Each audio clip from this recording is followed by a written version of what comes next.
नमस्कार दोस्तों, welcome back to my YouTube channel. और आज हम चर्चा करने जा रहे हैं पेरोनीज डिजीज़ की।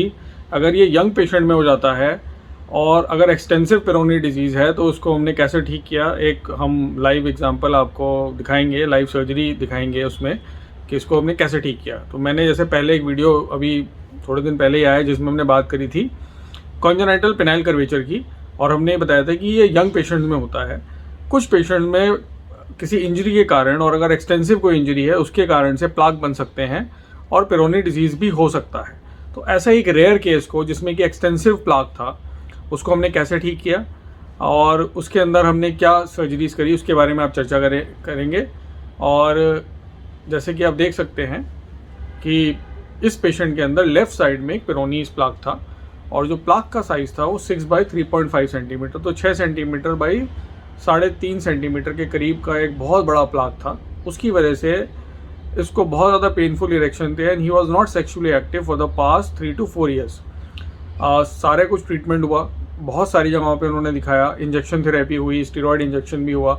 लेकिन जैसा मैंने पहले भी वीडियोज़ में बताया कि स्टेरॉयड इंजेक्शन जो हैं वो कुछ स्टेज तक काम करते हैं, 30 to 40% तक वो काम करते हैं। उसके बाद जो है जो ट्रीटमेंट है वो डिपेंड करता है सर्जिकल ट्रीटमेंट पे, और सर्जिकल ट्रीटमेंट से जो रिजल्ट्स होते हैं वो एक्स्ट्राऑर्डिनरी, या मैं कहूँगा कि अगर आपको बेटर और अश्योर्ड रिजल्ट चाहिए तो उसके लिए सर्जरी करानी पड़ती है। तो इस पेशेंट में क्योंकि लेंथ का इशू आ सकता था एंड काफ़ी बड़ा प्लाक था, तो इसमें हम प्लाइकेशन टेक्निक नहीं कर सकते। प्लाइकेशन टेक्निक जो है वो छोटे प्लाक्स के लिए यूज़ करी जाती है। जब ज़्यादा बड़ा प्लाक है और जहाँ हमें लगता है कि अगर हम प्लाइकेशन करेंगे और उससे प्रॉब्लम आएगी, तो ऐसे केसेस में हम एक्सीजन ऑफ द प्लाक करते हैं। एक्सीजन ऑफ प्लाक करने के बाद हम उसमें ग्राफ्टिंग करते हैं। इसमें हमने बक्कल म्यूकोजल ग्राफ्ट टेक्निक को यूज़ किया। तो अब हम आज लाइव आपको दिखाएंगे। ये जो इमेजेस हैं थोड़ी डिस्टर्बिंग हो सकते हैं, पिक्चर थोड़ी डिस्टर्बिंग हो सकती है, तो अगर मैं पहले ही आपको बता रहा हूँ कि देखने से पहले आप पहले निर्णय लें। अगर आपको ये प्रॉब्लम है और आप ये सोच रहे हैं कि इसको ट्रीट कराना है तो हम किस तरह से ट्रीट करते हैं, तो इस तरह के दो सिनेरियो हम करेंगे। आज पहले केस के बारे में बताएंगे जिसको कि काफ़ी ज़्यादा सीवियर प्रॉब्लम थी, और इस केस में कॉन्जेनाइटल कर्वेचर के साथ साथ इसको इंजरी भी हुई, और इंजरी होने की वजह से बहुत यंग एज में, his age is around 26 years only, he developed a plaque which was like a Peyronie's plaque. इसकी वजह से जो कर्वेचर था वो ऊपर की तरफ था, और जो ये प्लाक था वो अराउंड 6 सेंटीमीटर बाय 3.5 सेंटीमीटर का, तो काफ़ी बड़ा आप खुद सोच सकते हैं कि 6 सेंटीमीटर बाय 3.5 सेंटीमीटर का स्कार था।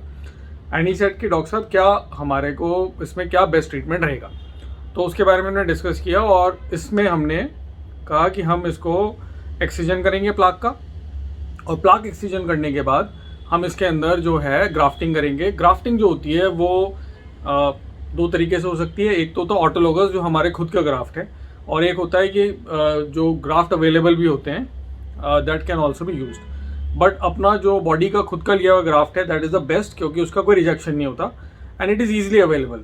सो हम बक्कल मिकोजा मतलब जो हमारी चीक है इसके अंदर जो मिकोजा होती है उसको बक्कल मिकोजा कहते हैं।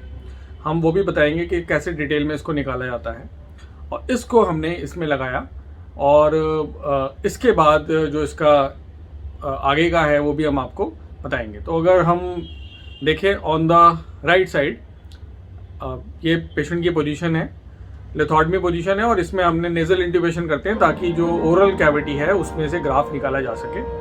तो जिस पेशेंट का पहले ही सर्कमसिजन हुआ है तो उसी इंसिजन से हम इसमें पिनाइल जो पीनेस है उसको पूरा डीग्लव करते हैं, और इसके बाद हम कॉर्पोरा जो होती है, कॉर्पोरा कैवर्नोसा, उसके ऊपर बक्स फाशिया होता है, उस रीजन तक जाते हैं, और जो प्लाक है उसको चारों तरफ से हम डिलीनेट कर लेते हैं।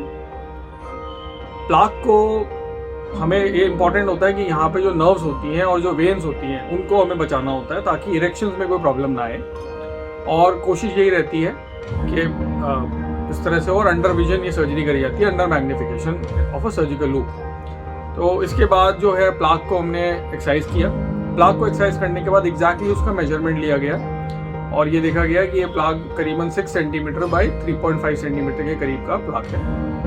It is a robust penis, so उसके हिसाब से प्लाक का साइज भी बड़ा था, इंजरी ज़्यादा थी, and it was an extensive plaque. So plaque ज़्यादातर इतने एक्सटेंसिव नहीं होते जितना कि इस पेशेंट में था at such a young age. So ये करने के बाद फिर हमने बकल म्यूकोसा ग्राफ लिया लेफ्ट चीक से. और बकल म्यूकोसा ग्राफ लेने के लिए सिंपल होता है, इसमें हीलिंग ऐसा नहीं है कि आपका मुंह छोटा हो जाएगा. इसको करने का तरीका होता है, अगर हम बहुत ज़्यादा थिक ग्राफ ले लेते हैं तो माउथ की ओपनिंग शॉर्ट हो सकती है, इसलिए बहुत थिन ग्राफ्ट और बहुत ही सर्जिकल प्रिसीजन से इस ग्राफ को लेना पड़ता है. इस ग्राफ को क्विल्ट करने की ज़रूरत नहीं होती जैसे कि हम यूरेथ्रा में क्विल्ट करते हैं. हमें सिंपल ग्राफ लेना है और उस ग्राफ को हमें लगाना है. इसमें जो उसका जो म्यूकोजल पार्ट होता है वो हमें बाहर की तरफ लगाना होता है.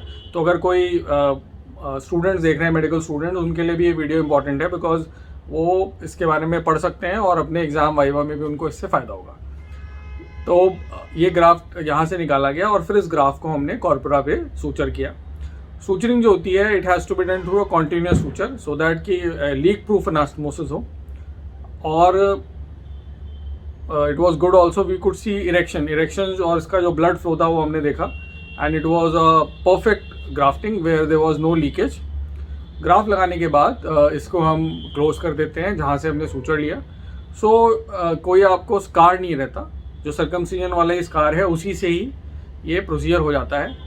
जिन पेशेंट्स के अंदर सर्कमसिजन नहीं हुआ है उनमें ज़्यादातर केसेस में हम ये रिकमेंड करते हैं, मैं नहीं, ये पूरा लिटरेचर रिकमेंड करता है कि सर्कमसिजन करना चाहिए. तो उससे जो रिजल्ट्स होते हैं वो बेटर रहते हैं, कॉन्जेनिटल पेनाइल कर्वेचर के भी और पेरोनीज डिजीज़ के भी. सो बेसिकली इसके बाद ये ग्राफ लगाया गया and he had a straight erection even on day 1 after surgery. He had a very good erection in the night and his penis was straight.